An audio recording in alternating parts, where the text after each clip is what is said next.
নমস্কার বন্ধুরা, আপনারা দেখছেন কেডিসাই আর আমি কৃষ্ণেন্দু। আজকে আপনাদের জন্য নিয়ে এসেছি ঝাড়গ্রাম বেলপাহাড়ির ইতিহাস আর বর্তমানে মিশে যাওয়া এপিসোড নাম্বার 3। এই এপিসোডটা কিন্তু আমরা সাল দিয়ে শুরুই করতে পারছি না, কারণ এই এপিসোডটা আনুমানিক 5,000 বছরের পুরনো একটা জায়গার ইতিহাস নিয়ে। জায়গাটি সম্বন্ধে যখন প্রথম জেনেছিলাম, মানে অল্প অল্প করে সেই জায়গার ইনফরমেশন গ্যাদার করছিলাম, তখন যেন গাটা শিউরে উঠছিল যে এই ধরনের একটা ঐতিহাসিক জায়গায় আমরা যেতে চলেছি। কি সেই জায়গা? একটু অপেক্ষা করুন আর দেখতে থাকুন এই ভিডিওটা একদম শেষ অবধি। চলুন শুরু করা যাক আজকের এপিসোড। ঝাড়গ্রাম থেকে প্রায় 68 কিলোমিটার দূরে অবস্থিত এই ঐতিহাসিক জায়গাটির ইতিহাস শুরু হয় আজ থেকে আনুমানিক 5,000 বছর আগে। এই জায়গার আশেপাশে ছড়িয়ে আছে লাল রঙের পাথর দিয়ে তৈরি করা রাস্তা, আর রাস্তার চারিদিকে রয়েছে অসাধারণ প্রাকৃতিক সৌন্দর্য। ঐতিহাসিকদের গবেষণা কাজে পাওয়া জীবাশ্ম থেকে মনে করা হয় যে এই গুহাতে বা এই জায়গায় আদিম মানুষের বসবাস ছিল এবং তার প্রচুর নিদর্শনও কিন্তু এই গুহাতে রয়েছে। তাছাড়াও শোনা যায় যে 1962 সালে কোনো এক সাধু, যার নাম রামস্বরূপ, তার চিতাবাঘ নিয়ে এই গুহায় আশ্রয় নিয়েছিল এবং সেই কারণেই এই গুহার আরেক নাম টাইগার কেভ। অতীতে এখানকার জলের মধ্যে তামা এবং লোহার পরিমাণ অত্যাধিক বেশি থাকায় এখানকার জলের রং ছিল লাল, আর তার থেকেই নাম হয় এই এলাকার লাল জল। সেই কারণেই এই গুহার নামও হয়ে যায় লাল জল গুহা। কি ভাবছেন, এত ইতিহাস বাংলার আনাচে কানাচে লুকিয়ে আছে? তাহলে চলুন দেখে নেওয়া যাক সেই জায়গাটা নিজের চোখে। So good morning guys, welcome জানাচ্ছি সবাইকে আর একটা নতুন ব্লগে। আর আজকে সকালবেলাটা আমরা শুরু করছি হচ্ছে দুর্গা হোমস্টে। এই যে রুমটা তোমরা দেখতে পাচ্ছ, এখানেই কিন্তু আমরা ছিলাম। এখানে কিন্তু আমরা একটা 4 বেডেড রুম নিয়েছিলাম, বিকজ এখানে এই মুহূর্তে রুমের শর্টেজ ছিল, মানে রুম ছিল না অ্যাভেলেবেল। তো এই যে রুমটা তোমরা দেখতে পাচ্ছ, এটা কিন্তু 1300 টাকা পার নাইট। জাস্ট দেখো রুমটা কতটা বড়, এবং রুমের সঙ্গেও কিন্তু একটা ব্যালকনি এখানে আছে। এখানে আমরা কালকে বসে রাত্রিবেলা আড্ডা ফাড্ডা মেরেছি। এখান থেকে কিন্তু একদম রাস্তা দেখা যায়। এটাই হচ্ছে বেলপাহাড়ি অ্যান্ড হোটেলটা একদম নতুন, ঠিক আছে। এখানে এখানে দুটো বেড আছে, ওপরে এরকম সুন্দর একদম নতুন হোটেল, নতুন রুম, একদম দারুণ, ঠিক আছে। ইভেন এখানে এসিও আছে, এই এখন লাগছে না, বাট গরমে লাগতে পারে। সো এটা হচ্ছে ওয়াশরুমটা, একদম অসাধারণ। এখানে গিজারও আছে। সো পুরো 1300 টাকা একটা অসাধারণ প্যাক তোমরা বলতে পারো। ইভেন এইখানে এত সুন্দর একটা র্যাক আছে, যেখানে কিন্তু তোমরা চাইলে তোমাদের জিনিসপত্র গুলোকে রাখতে পারবে। এখানেও একটা স্টোরেজ আছে। সো একদম মানে দারুণ একটা ব্যবস্থা। সো এখানে আরেকটা রুম আছে, যেটা কিন্তু দুজন থাকার জন্য এনাফ, দুজন বা তিনজন থাকার জন্য এনাফ, এবং এই রুমটার রেন্ট হচ্ছে 1000 টাকা। এবং এখানে একটা প্রবলেম আছে, এটার সঙ্গে এর সঙ্গে অ্যাটাচ বাথরুম নেই, বাথরুমটা জাস্ট এই সামনেটা। সো এই রুমটার রেন্ট হচ্ছে 1000 টাকা। আমাদের লাগেজও রেডি, এবং আজকে আমরা এক্সপ্লোর করবো বেলপাহাড়ি এবং ঝাড়গ্রামের কিছু জায়গা। তো চলো আজকের ব্লগটা শুরু করা যাক।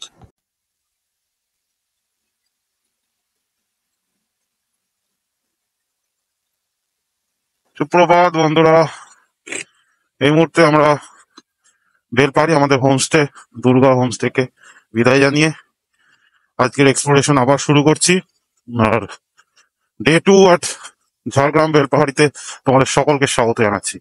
অ্যান্ড এই মুহূর্তে যে প্রবলেমটা তোমরা দেখতে পাচ্ছ ড্যাশবোর্ডে, মাত্র দুটো কাঁটা আছে পেট্রোলের, মানে ওই 30-40 হার্ডলি 60 to 70 কিলোমিটার আমরা ট্রাভেল করতে পারবো এটাতে। বাট যেহেতু আমি এই সমস্ত রিস্ক নিই না, তাই জন্য আমরা 7 কিলোমিটার পেছনে যাচ্ছি two refuel, and then we'll come back for our today's first destination, and that is, yes, I will reveal, but stay tuned with KDSI. দেখতে পাচ্ছ দূরের পরিবেশটা পুরো কুয়াশা, পুরো ওফ মাই গড, পুরো কুয়াশা, মানে সেই ওয়েদার। ঠান্ডাটা বেশ ভালো আছে, ফিল হচ্ছে আমার এই হাঁটু ফাটু গুলোতে পুরো যাচ্ছে তো এরকম ঠান্ডা লাগছে, বাট ইটস ওকে। জয় মা তারা, জয় মা কালী।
80 রুপিসের আমরা পেট্রোল নিয়ে নিয়েছি, মোটামুটি ফুল ট্যাঙ্ক দেখাচ্ছে। এত কোন অব্দি 340, মানে আগে 40 কিলোমিটার ছিল, মানে টোটাল আমরা এখনো পর্যন্ত 300 কিলোমিটার পর্যন্ত ট্রাভেল করে নিয়েছি, আরো 300 কিলোমিটার হবে বাড়ি ফেরা অব্দি। সো ওকে, নাও দেখা হচ্ছে রাস্তায়।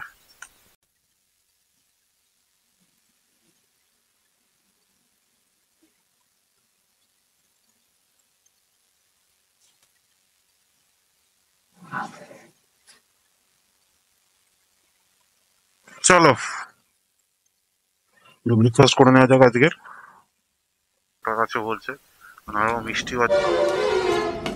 ভাত খাওয়া দেখো কত কষ্ট করে ভাত খেতে পারে, বাচ্চার মতো করছে। হ্যাঁ,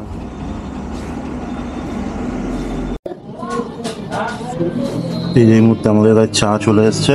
ব্রেকফাস্ট এখানেই এন্ড, এবং বাইরে গিয়ে পরে তোমাদের সঙ্গে কথা বলছি। তো মা মনসা সুইটস, সেখান থেকে আমরা আজকে আমাদের ব্রেকফাস্ট কমপ্লিট করলাম। অ্যান্ড এই আমাদের দুটো গাড়ি দাঁড়িয়ে আছে, আর এই মুহূর্তে আমরা বেরিয়ে পড়বো লাল জল। সো তোমরা যারা আসছো সকালে ব্রেকফাস্ট করতে চাও, অবশ্যই কিন্তু এখানটা চেক আউট করতে পারো।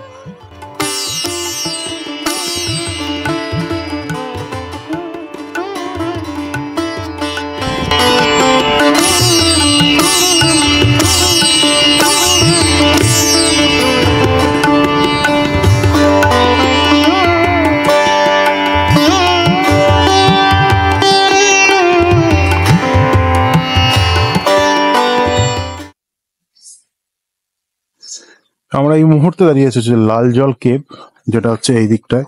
এই যে পুরো যে জায়গাটা, এইটাই হচ্ছে লাল জল কেভ। আর এই সামনে একটা মন্দির আছে, ওইদিকে আছে হচ্ছে পুলিশ স্টেশন। ওখানে আমরা গাড়িটা রেখেছি, কোনো অসুবিধা নেই, সামনে পুলিশ স্টেশন আছে, সামনে বিস্তীর্ণ জায়গা। আর এই যে হচ্ছে এগুলো হচ্ছে আম গাছের বাগান আছে। আর এই যেটা আছে দেখতে পাচ্ছ এই ওপরে, এটাই কিন্তু হচ্ছে লাল জল কেভ। আমরা দেখছি কিভাবে যাওয়া যায় কোন দিক থেকে। তো চলো, ভুলভাল রাস্তা দিয়ে আমরা চলেছি অ্যাজ ইউজুয়াল। এইভাবে যে কি ইউটিউবার হবো কে জানে।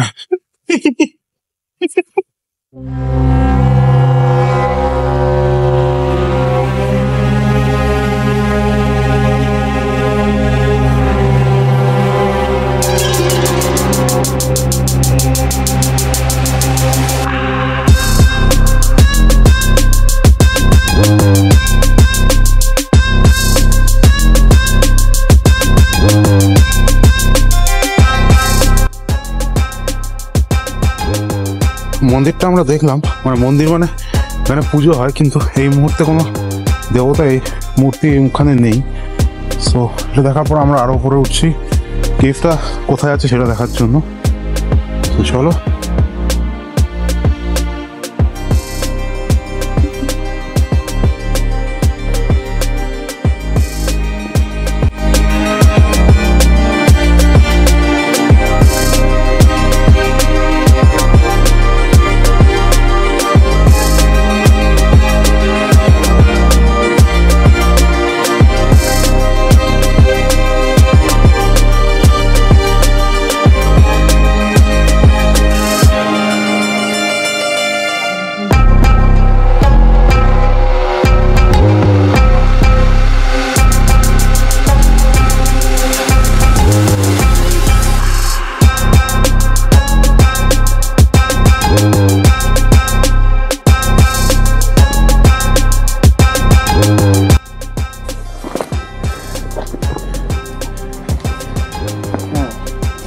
এইবার হচ্ছে নাবার পালা, এটা খুবই চাপের। বাহ,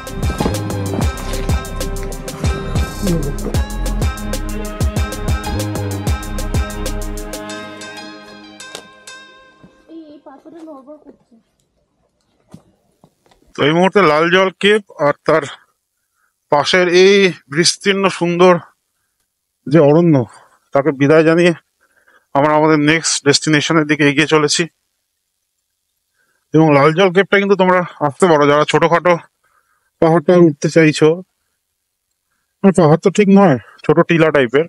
সো এই জাতীয় জায়গায় যারা উঠতে চাইছো, হ্যাঁ, ছোটখাটো এক্সপেরিয়েন্স একটা করতে চাইছো, তারা কিন্তু কনসিডার করতে পারো লাল জলকে। যারা বেলপাহাড়ি ঝাড়গ্রাম আসছো তারা কিন্তু লাল জল কেভটা আসতে পারো। প্রাকৃতিক সৌন্দর্য কিন্তু প্রচুর আছে, এবং একটা দুর্গা মন্দির আছে যেখানে অবভিয়াসলি পুজোর সময় দুর্গা মূর্তি পুজো হয়, বাট এই মুহূর্তে ওখানে কিন্তু কোনো ঠাকুরের মূর্তি নেই। সো এই ছিল হচ্ছে লাল জল, and now we are going towards our second destination of the day.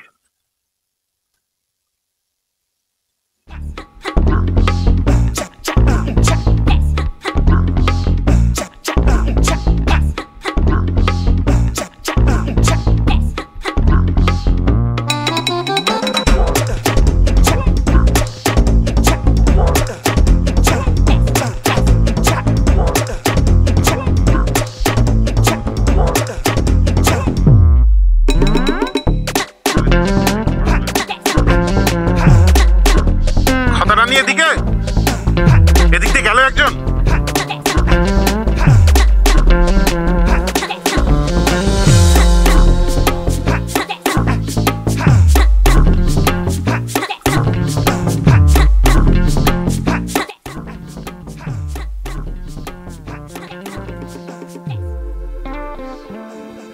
কত করে গো? সো এখানে হচ্ছে খাদারানিতে ঢুকার আগে হচ্ছে 10 টাকা এন্ট্রি ফিস। জানি না এটা গাড়ির পার্কিং চার্জ না কি এখানে আসার চার্জ, পরে দেখছি আর তোমাদেরকে অবশ্যই ডিটেলসে জানাবো। আপাতত জায়গাটাকে দেখা যাক।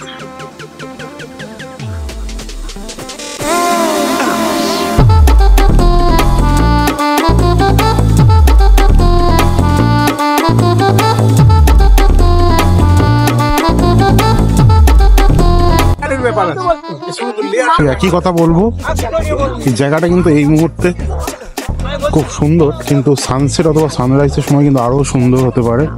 তো এই জায়গাটাও কিন্তু আমি রেকমেন্ড করবো, যারা আসছো তারা সকালে অথবা বিকেলের দিকে যদি আসতে পারো তাহলে খুব ভালো হয়। তাহলে বুঝতেই পারছো এত বড় একটা জলাশয়, আর সেখানে যখন সানসেট বা সানরাইজ হবে আর তুমি যখন এই পয়েন্টটা থেকে দাঁড়িয়ে সেই জায়গাটাকে দেখবে, সেটা কিন্তু অন্য রকম একটা জীবনে আনন্দ তোমার এনে দেবে। সো এই হচ্ছে আমাদের সেকেন্ড ডেস্টিনেশন ছিল, অ্যান্ড ওকে, খুবই সুন্দর জায়গা, লাল মাটির জায়গা।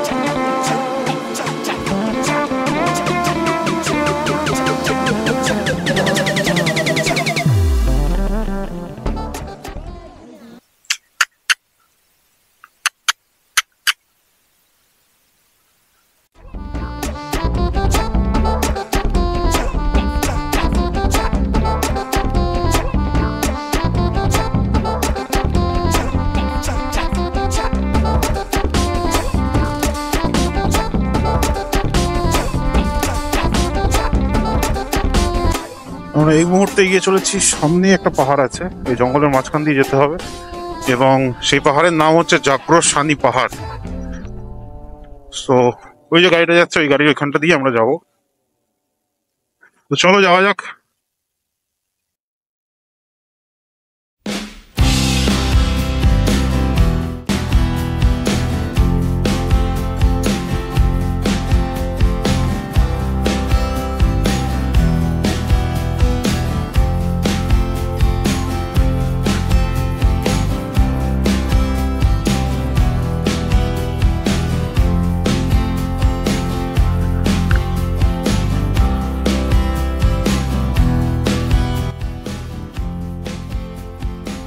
কিছুটা পথ আমাদের পায়ে হেঁটেই এখন উঠতে হবে।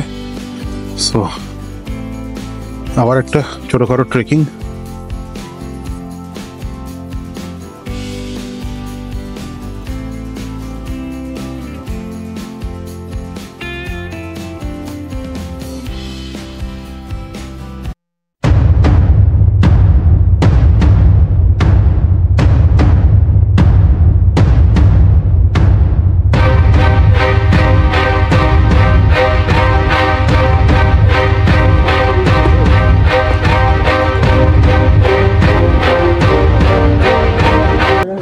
আর ওই দূরে সমস্ত পাহাড়, সবকিছু দেখা যাচ্ছে, জঙ্গল।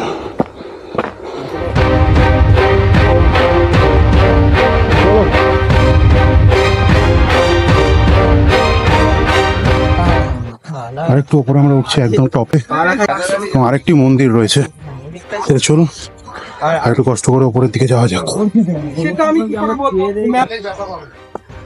একটু আগে এখন দাদাকে দেখলাম, তিনি সামান্য ফিজিক্যালি চ্যালেঞ্জ, মানে তার একটা পা একটু বাঁকা, উনি খুব সাবলীল ভাবেই কিন্তু এই পাহাড়টা উঠছেন।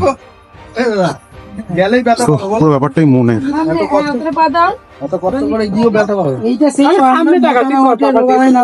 জয় মা তারা।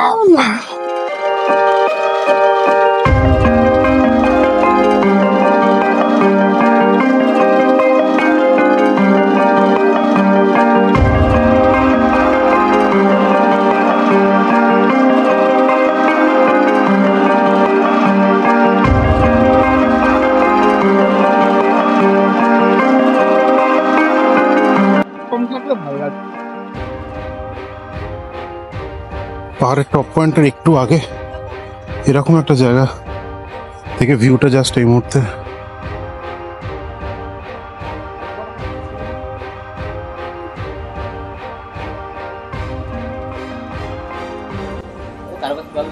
So this is the final point, মানে final top of that hill, and সেখান থেকে আরেকটা পয়েন্ট থেকে ভিউটা ঠিক এইরকম। আর এই হচ্ছে সেই শিব দুর্গা মন্দির, যেটা এই মুহূর্তে বন্ধ আছে।